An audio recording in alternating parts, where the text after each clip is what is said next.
ลังเรือนไปยับมาพอได้เปลี่ยนบรรยากาศในที่ออกสมๆเนาะ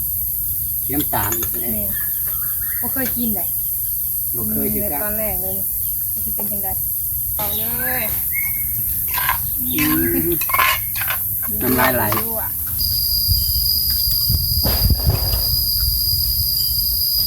มีข้าวเที่ยงแล้วตอนแรงเนาะ แซ่บเด้ แสบเลยวะ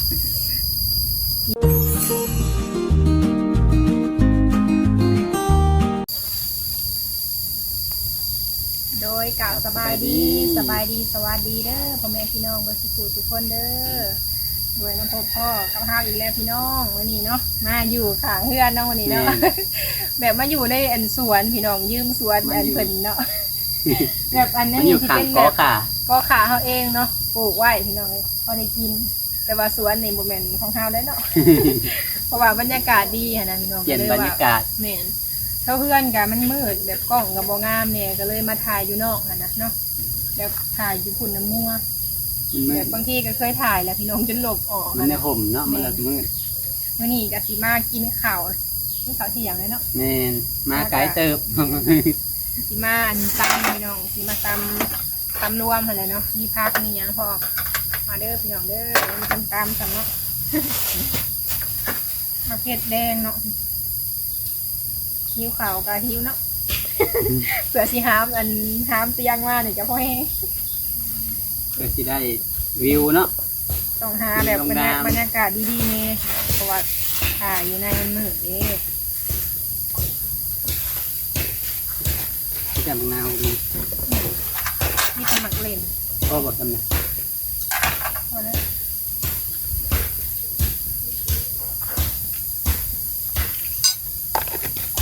เบิ่งคือคนที่โต๊ะแล้วเนาะได้กินจะคำนี้ มืดครึ้มมาแล้วแต่บ่าย ถึงฝนมาได้กินเยอะ มีลมมีอย่างมาแล้ว ช่วงฝนพี่น้องเขาต้องเกี่ยวเห็ดเนาะ นี่ ไม่ทัน พอดี บ่ไทัน แดดบดๆก็เลยได้โอกาสออกมา เดี๋ยวสิมาตำมะเขือก่อนเด้อ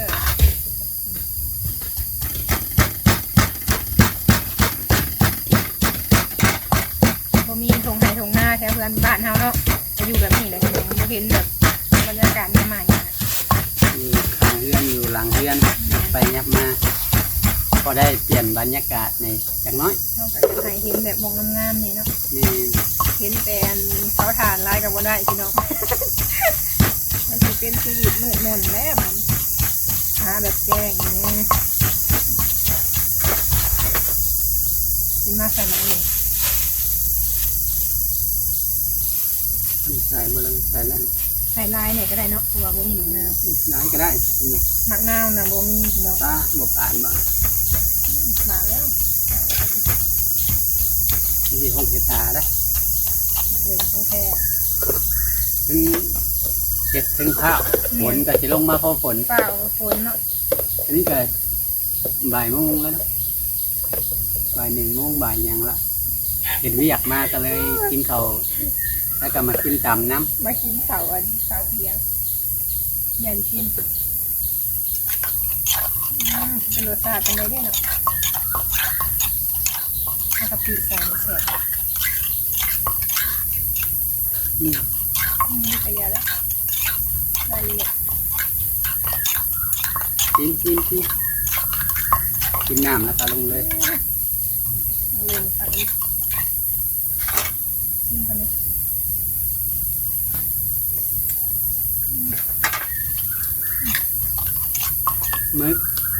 มึกอย่างเอื่นๆนี่ หมึกกรอบว่าโมโหว่า มึกก็ จะสีกรอบหรือบอก สีที่ออกสมๆเนาะสีน้ำตาล เนี่ยบ่เคยกินเลย บ่เคยคือกัน ตอนแรกเลยนี่จะเป็นจังไดมันจะตามกินเองเลยคือเพิ่นแพงเนาะตามทะเลเป็นว่าเนี่ยนี่ว่าทะเลกบขึ้นมา ทะเลและอาหารทะเลเนาะ ยามันหล่น มาสิควายลงกำลัง ใส่เยอะนะก็ได้แล้วกันลงเลยเนี่ย เต็มใส่ได้อยู่ ว้าวมือมาเลยมีเท้าโต๊ะเลยเนาะกินแล้วกันไหนว้าว มันบ่ตกดอก แซ่บผม เส้นไหนจังหาจับมันที่ล่ม ยัน ร่นโคกทำสิกิน จางเธอจางหวาน น้ำลายไหลแล้วได้บานกลมเลย เราให้ได้กินเนาะทำดีเอง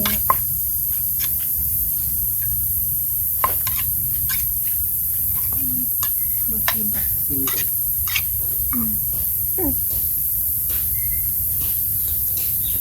นี่อะไรอยู่โป้วะ เออ โอเคละโอเคแล้วก็ตักเลยเนี่ย ขอของเลย น้ำลายไหลน้ำลายไหลแล้ว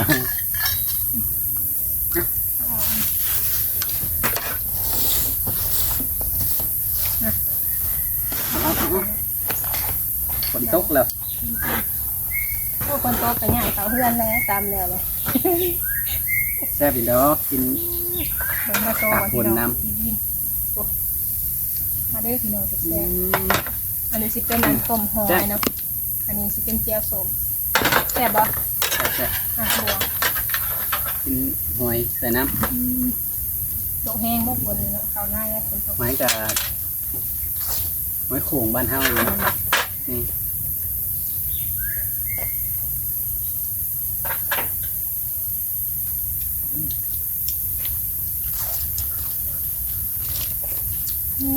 แม่มผลบ่ ตัว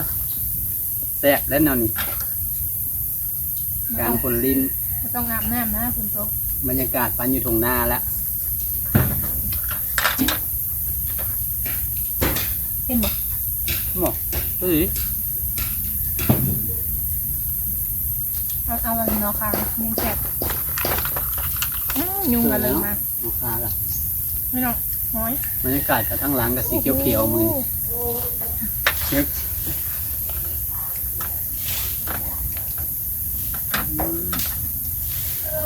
ฝนสิมา ฝนก็มาแล้วพี่น้องเอ้ยบ่านี้ข้าวกินข้าวแลน มาดูฝนเนาะเป็นแบบนี้นะ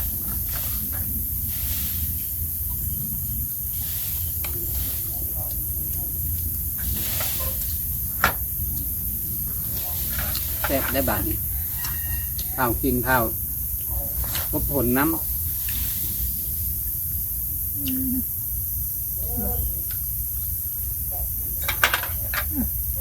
เข้มบ่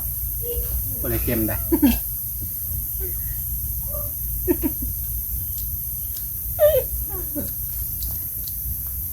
แซ่บบ่ได้เค็ม ไม่เข้มบ่ บ่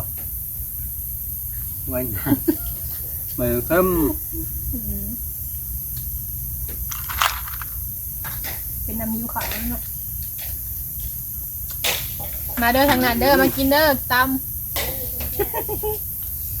เป็นทางหยาอยู่เนาะ ทั้งหลังกับมันกับผู้หันปรุงนี่เป็นยังทั้งห้างผันมากินยั่ว เยอะบ่กินนะ มัน ล่ะ เสียหายเขาแล้ว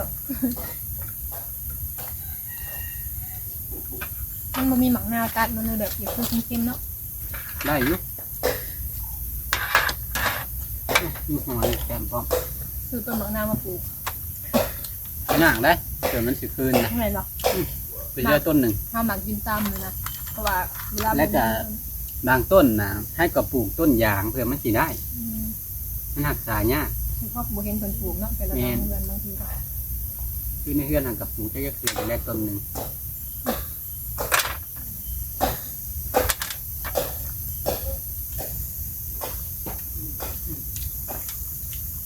เป็นคนกินเนาะคนเคยกินซื้อมาเดินแพงเนาะมันคล้ายเป็นอันหนัดเนาะ เนี่ย ประมาณ3อันแผ่นมือนี่แหละ ต้นหนึ่งเข้าไป เหมือนชาวพันธุ์บ่รวมกัน ตัวหนึ่งถ้าไปพันมันก็ตัวใหญ่นะคือกับปลาหมึกธรรมดาใช่ปะทางจังหวัดจีบ่คือกันหมูหูคนอื่นปลาหมึกเนี่ย เนาะแซ่บๆแต่ละมื้อก็บ่ฮู้ว่าสิกินหยังเนาะกินปลาที่เนาะ กินแต่อย่างซี่แหละ เป็นน้ำมันเนี่ยแซ่บไปกินทุกมื้อแล้วก็ยังกระเพาะขึ้น มัน เธอกินมาแต่น้อยแน่ละกาแบบว่า มันเป็นอาหารที่บ่เบื่อมันบ่คืนแบบกินไข่ไปทั้งอื่นครับกินแล้วมันสิเบื่อไว้ หมูนั่นก็แกงแบบกินนำกันเนาะแซ่บน้อยคนกับบแซ่บเนาะสิให้กิน ใช่ แซ่บปะ แซ่บ บ่เคยอันนั้นเป็นไรแต่หอย เป็นไร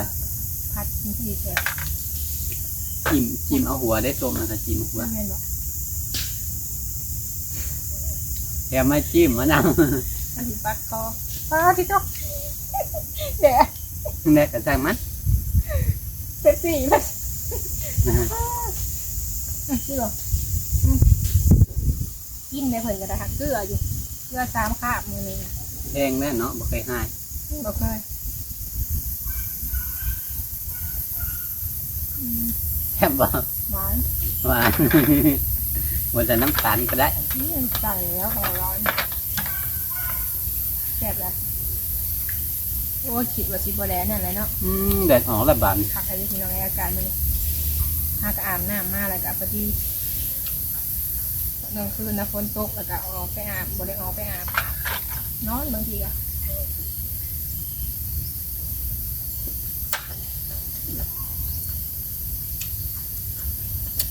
มันก่อน บุ้งเนี่ยมาพัดแต่แซ่บแน่ได้ไม่มีมาพัดกิน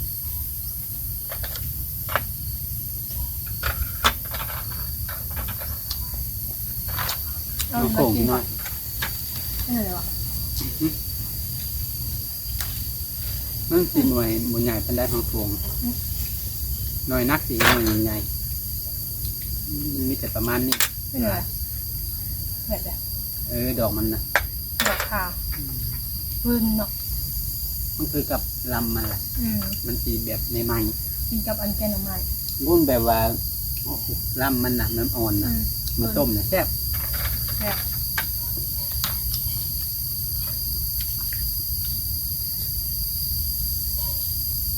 มันเฟ็ดกับโบแมนเอาในต้นไก่ๆนี่บ่นี่งามอีหลี ในข้างๆนี่ก็มีแบบเผ็ดนะ งามเนาะ เนี่ยเมื่อวานไหวแล้วก็พอดีอันเกิดขึ้นพอดีน้ มันตกทำเองได้สำนีกูต้นได้เนาะ ำอยากเลยบอกเรียนจะคอมกินแล้วก็เอาแล้วแล้วแบบนี้ก็ได้ไว้ห่างเนาะ มันกลางคืนกับเพราะอุ่นใจ ทำคนมีน้องแพงกว่าคนนี่เลยจ้ะ กินกับพระอุ่นใจแล้วผู้เจ้าบอกกล้าออกมาเบิ่งมันเห่ากัน ยากเลย ลองเบิ่ง คืนมันต้มควรห่างก็ มันเห่าเขาก็จอบเบิ่ง แม่นขาดอะไรบ้างเด็ดเป็นแดดเลยบ่ค่อยอยากของมันเป็นอะไร มันได้ มีแต่หมากแบบอ่อนเลย พอดีแกงได้หน่อยทำนี่ ถ้าแก้วกระปูแล้วแซ่บ พอดีแกงพี่น้องแบบ แต่บ่ค่อยได้กิน แกง นาน แกงแบบถูกก้นได้เลย อยู่พี่นะบ่ค่อยได้กินเนาะมีแต่ได้กินหอยจูบไม่อยากมีเลยคนครับอยู่พี่ แต่เก่าอยู่บ้านพุ่นกาดมันเกิดพุ่นกาหอยมีกูหอยแต่ว่าเดี๋ยวนี้ดับแล้วหัวจุ่มกันยังโบราณกันยังได้ยุเป็นตัวขัวกันน้ำเค็มแบบได้ยุ ตัวกรอบแล้วก็กรอบ หอยแดงมาผสมพันธุ์อันเบิดเดียวนี่หอยแดงนี่ครับมันแบบมาไข่รวมเดียวกันเลยลายนี่กับสีปนกับลายหอยแดงหอยนี่กระดับเลย กรอบเนาะดึง หอยนี้มันไข่ออกมากับเป็นหอยแดงเบิดได้แบบ แบบ กินกับน้ำนี่อะไรนี่เนาะ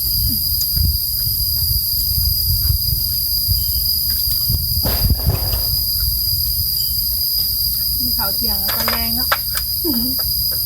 หากระแล้วเวียงเนาะพัก พากันเห็ดเตาทานเห็ดเพื่อนหลายรถลืมเขากินข้าว เวลาเจอเนาะ แม่นเกือบแล้ว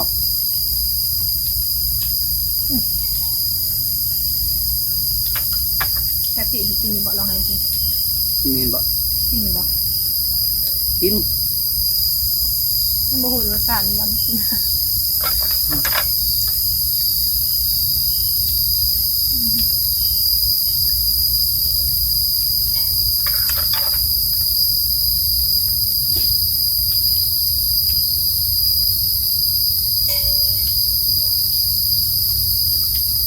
ฝนตกนี่เฮ็ดออกไปแล้วเนาะ มันได้ไปหามึงเนาะ ยังไม่ได้ไปเลยตก2-3มื้อเรียนเลยจังหวะได้มีมุมไปก็ได้ต้องเข้าป่าเลิกดิถ้าหาแบบแถวใกล้บ่ปานใดเลยแล้วนี่นะคือนี่เนาะ ทางเฮียนผู้วงเนี่ย มีแต่เฮ็ดขม อืม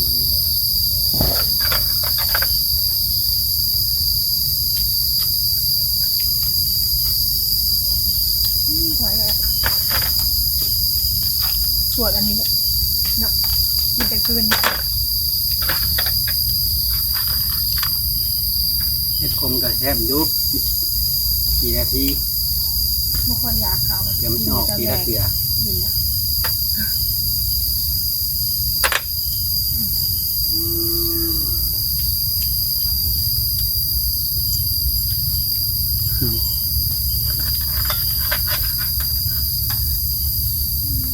แซ่บมากินแบบตามมันเป็นเลยข้าวนั่นแหละเลย เนี่ยพี่น้อง เก็บอีกเก็บนะ บอกเย็ม สวยเยอะ ผู้ดีหรอเดือดเดือดต้องอาหารเลย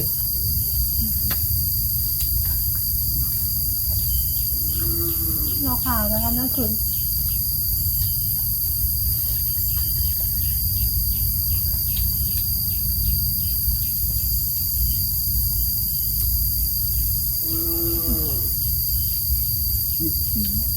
เห็นไหม ท่านแหละยากอยากเป็นสั่นเผ็ดเองแล้วก็จะมีอะไรยิ้มบริเผ็ดเป็นได้พี่น้องใส่เนาะเผ็ดอยู่บ่ บอกพอดีกิน เผ็ดได้ก็เฉพาะทางหางถ้าเป็นหนึ่งนะแสบเดี๋ยวอันนี้ ย้อนเห็นบ่ หนึ่งแสบกว่า เคยกินย้อนเคยกินแต่ล ยอดหนึ่งแสบกินกับอันนี้เกี๊ยวปลาหรือเกี๊ยวเกี๊ยน ำผู้อ่อนตัวนี้บ่ แม่นบดซันนี่ก็ได้นี่ซันตัวนี้ให้ขับกำลังขึ้น เนี่ยจำนี่นี่สิคือนี่เนื้อมันแก่ละ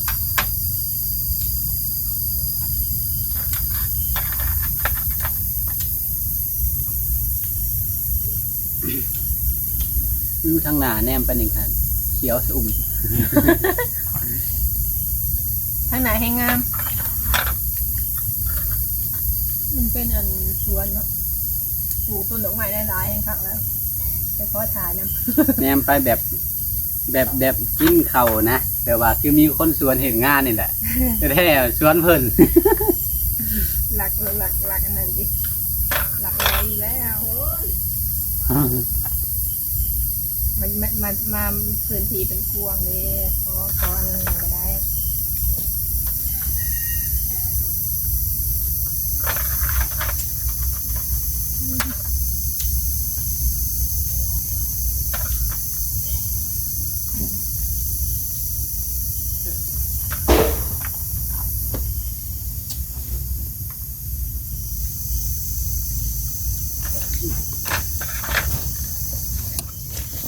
3 นาที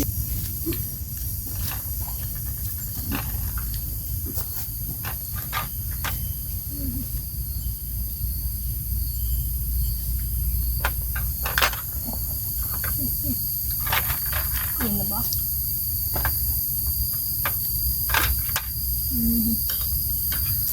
เต็มจานเบิดเนาะคือวิวขาวขัดคือพี่น้องแซ่บน้อยในการขัดอันนี้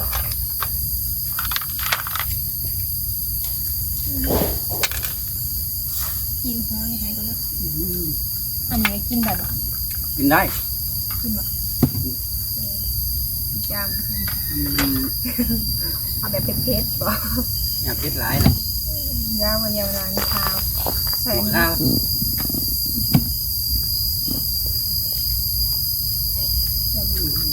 แซ่บเด้ ใส่เลยวะอิ่มแล้วเนาะก่อน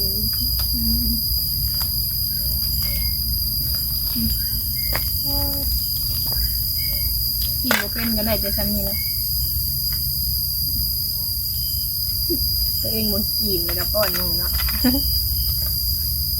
ใส่อันนี้ก็แซ่บเลย เนื้อแบบเดียวกับห่อตำมาแล้วนี่ เนี่ยเวลาเป็นตำสัวเป็นตำยังก็ใส่หอยเนาะ นี่ห้อยเพิ่นสิใส่ห้อยแดงเดี๋ยวนี้เพราะว่าห้อยอื่นก็ราคาแพงมาเซอรี่ แซ่บพี่น้องอิ่มเลยที่มันคำเนาะเราในกินข้าวเที่ยงบรรยากาศจะดีพี่น้องที่นี่คือคนสีตก มืด เนาะ ทีนี้ มา มา วั วัน น นี้ นี้แจ้ง คัน จัง ว่า ป่า แบบแดดแบบมัน เห็นตะเวนละบาทนี่ ตอน ทางที่นี่ ค่ำ มืด ตอนค่ำมันก็จะสีต อาก กาศเปลี่ยนแปลง มันเข้าฤดูฝนละจะนายมืดจะนายแจ้งแล้วฝนลิ้นเดี๋ยวนี้ อากาศคือเก่าเนาะ เป็นถิดเลยเนาะตกมา ตกตลอดเลย อากาศหยะมื้อนี่แหละเบิ่งทั้งใดก็เพิ่นเอาลงข่าวน้ำท่วมทงท่วมไห้ท่วมหน้าอะไรกันเลย แต่ว่ามันนั่น แบบน้ำแข็งแห้งท่วมบ้านท่วมเพื่อนเลยเดี๋ยวนี้คันนาคันหยังขาดเบิดคันหุนทางกันเลย นี่ใส่จานแล้วก็กินมัน อืม แซ่บตักกิน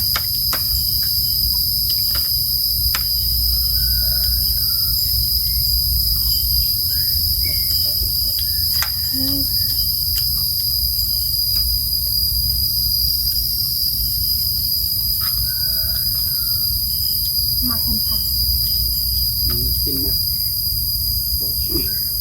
กินเลย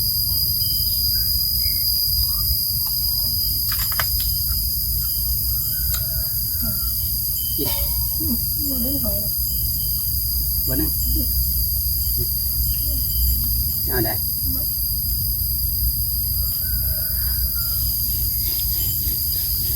อันนั้นแบบ อีโป้ตามเองขึ้นเอง ที่นอน มันก็กินปลาหมึกให้มันเบิดก่อนเสียดาย